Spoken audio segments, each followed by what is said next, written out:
There's a business that looks like this: a gravel lot, some rows of metal buildings, a chain-link fence, a keypad at the gate. No lobby, no doorman, no chandeliers. Just steel boxes sitting in the sun, doing nothing. And somewhere behind all of that, money flowing in every single month, almost automatically. That is the dream. That is what people imagine when they think about owning self-storage. It looks like the laziest real estate business on earth. Rent out empty space. Collect a check. Repeat. Here is what actually happens. The self-storage industry in the United States is worth more than $45 billion a year, and some facilities generate returns that make hotels and apartment buildings look risky by comparison. And at the exact same time, thousands of independent operators built the exact same kind of building in the exact same kind of location and are barely breaking even or losing money outright. Same metal walls, same roll-up doors, same fence, completely opposite financial outcomes.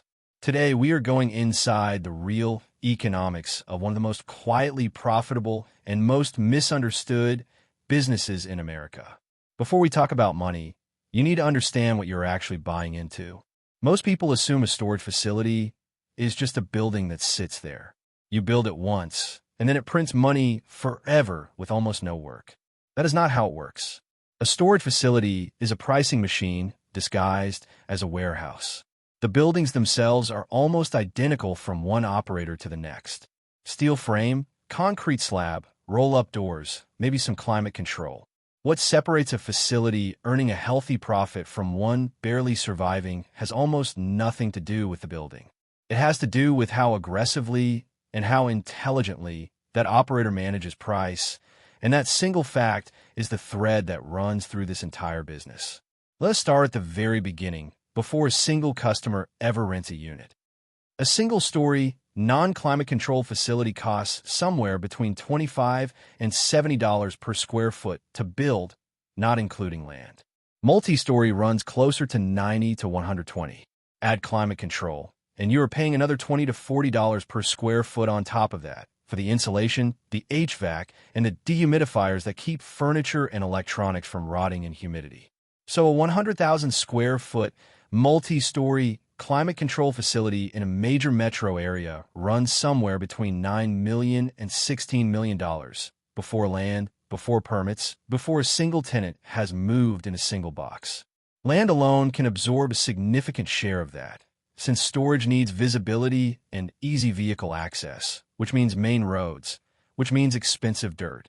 Soft costs, architecture, permitting, legal work, add another 15 to 22% on top of hard construction costs. And then there is the timeline. It can take 18 to 24 months for a newly built facility to reach what the industry calls stabilized occupancy, usually 85 to 90% full. For nearly 2 years, you are paying interest on a construction loan, paying property taxes, paying insurance, and collecting almost no rent because the building is still filling up. Here is where the fantasy and the reality really start to separate. People assume that once a facility fills up, the hard part is over. In reality, the hard part has just started because a full storage facility and a profitable storage facility are not the same thing. This brings us to the single biggest secret in this entire industry. The one thing that separates the operators who thrive from the operators who quietly struggle for a decade. It is called the existing customer rate increase. And inside the industry, everyone just calls it the ECRI. Here's how it works. To fill a brand new facility fast, operators advertise incredibly cheap rates to attract new tenants. $1 for the first month, half off for 3 months, free truck rental. These are called street rates or move-in rates, and they exist purely to get someone to sign a lease and move their boxes in. But once that person has moved in, something changes completely. Moving your belongings out of a storage unit is a hassle. You have to rent a truck, take time off, physically carry furniture again. Because of that friction, self-storage customers are remarkably unlikely to leave once they are settled in, and operators know it. Industry data shows that fewer than 5% of customers actually move out within 30 days of receiving a rate increase. So roughly 4 to 6 months after move-in, and then again every 6 to 12 months after that, operators raise that customer's rent, sometimes by 8 to 16%, sometimes considerably more, bringing their rates slowly, quietly, back up toward what a new customer would pay walking in off the street today. Some of the largest operators in the country have been documented raising a loyal, paying customers' rent by 20, 50, even close to 100% compared to what they signed up for, all through a series of smaller increases spread out over time, each one too small on its own to trigger a move out. This is not a side hustle inside the business. For the large, publicly traded operators, this is the single largest driver of profit growth in the entire company. It works because of a fact most tenants never think about. Self-storage leases are almost always month to month. There is no long-term contract locking in your rate the way there is with an apartment or an office lease. That flexibility is marketed to customers as a benefit, no long-term commitment, and it absolutely is. But it is also what gives the operator the legal ability to adjust that price whenever they choose, as long as they give proper notice. A 10 by 10 unit that rented for $100 a month to a new customer 3 years ago might now be costing that same loyal customer $180 a month, while a brand new customer moving in next door into an identical unit gets offered $90 to start the whole cycle over again. Now let us talk about who actually owns these buildings, because it splits the industry into two worlds. On one side, the giants. Public Storage, Extra Space Storage, CubeSmart, National Storage Affiliates, publicly traded real estate investment trusts that own or manage thousands of facilities. Public Storage alone holds interests in more than 3,100 facilities, totaling over 229 million square feet. Extra Space operates more than 3,700 locations and pulls in close to $2.8 billion a year in revenue. These companies run algorithm-driven pricing software that adjusts rates continuously, facility by facility, unit size by unit size, the same kind of dynamic pricing an airline uses for seats. On the other side, mom and pop operators who own one facility or a handful, often without that same pricing sophistication. This is where the gap between winners and strugglers shows up. An operator too nervous about vacancy to ever raise existing customers' rents is leaving real money on the table every month, sitting right there in units they already have full. Some independents solve this by hiring third-party management companies, often subsidiaries of the same large REITs, who take over pricing and marketing for around 6% of gross revenue. Now let us talk about labor, because this is where storage diverges from almost every other real estate business. A 5-star hotel needs 1.5 to 3 employees per room. A storage facility needs almost none of that. Many modern facilities run with a single part-time manager on-site a few hours a day, or no on-site staff at all, running instead on keypad entry, mobile apps, and call centers in a different city entirely. Studies on facility operations have found automated, remotely managed facilities can run with staffing costs up to 40% lower than a traditionally staffed location. Compare that to a 5-star hotel, where payroll alone eats up 32 to 38%. A storage unit, once rented, requires almost no ongoing service. It just sits there, locked, generating rent, with almost no marginal cost to the operator. And that low-cost structure is exactly why the profit margins in this business are so unusually high. Public Storage has reported same-store operating margins above 78%. CubeSmart and Extra Space post similar numbers.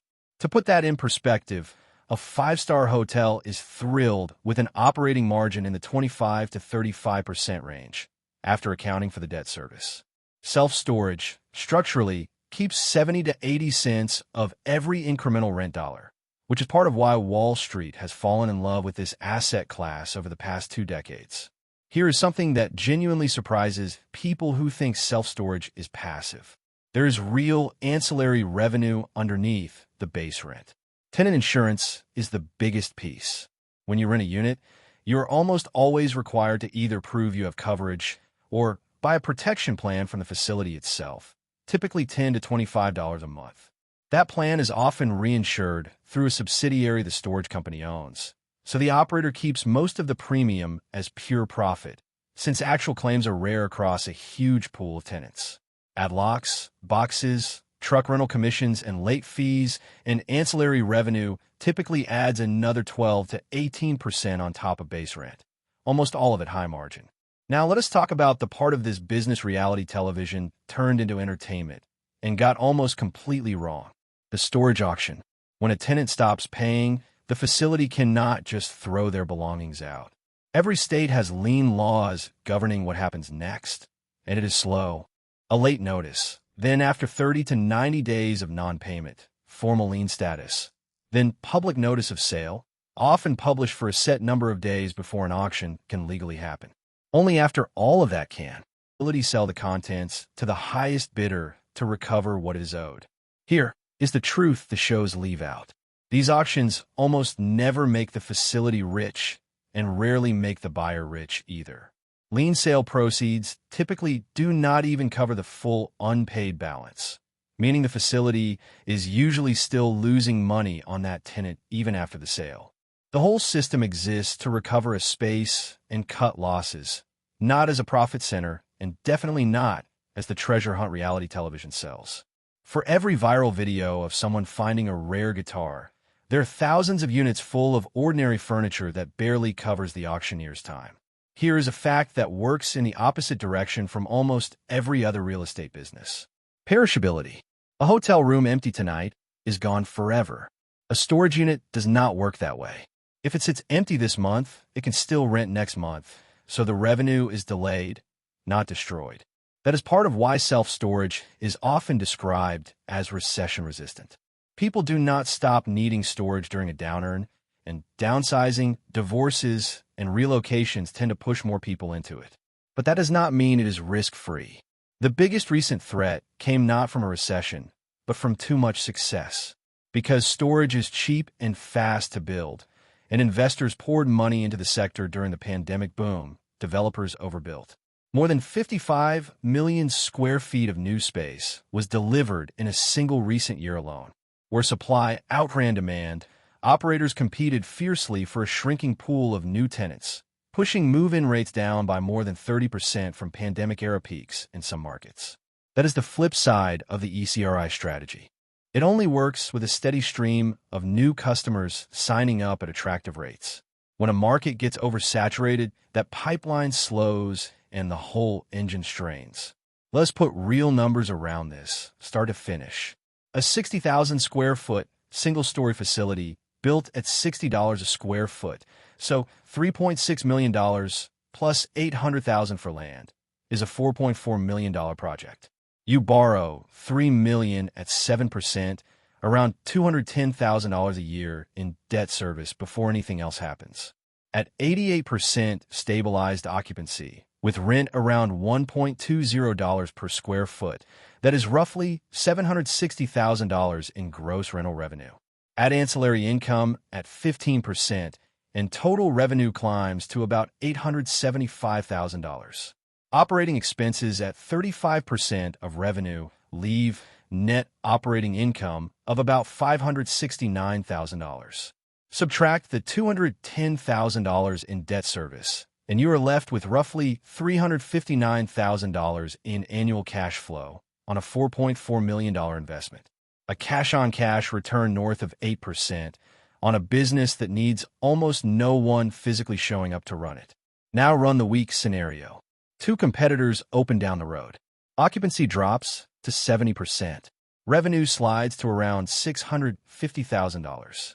Expenses do not fall proportionally because the mortgage, taxes, and insurance are fixed no matter how many units are full.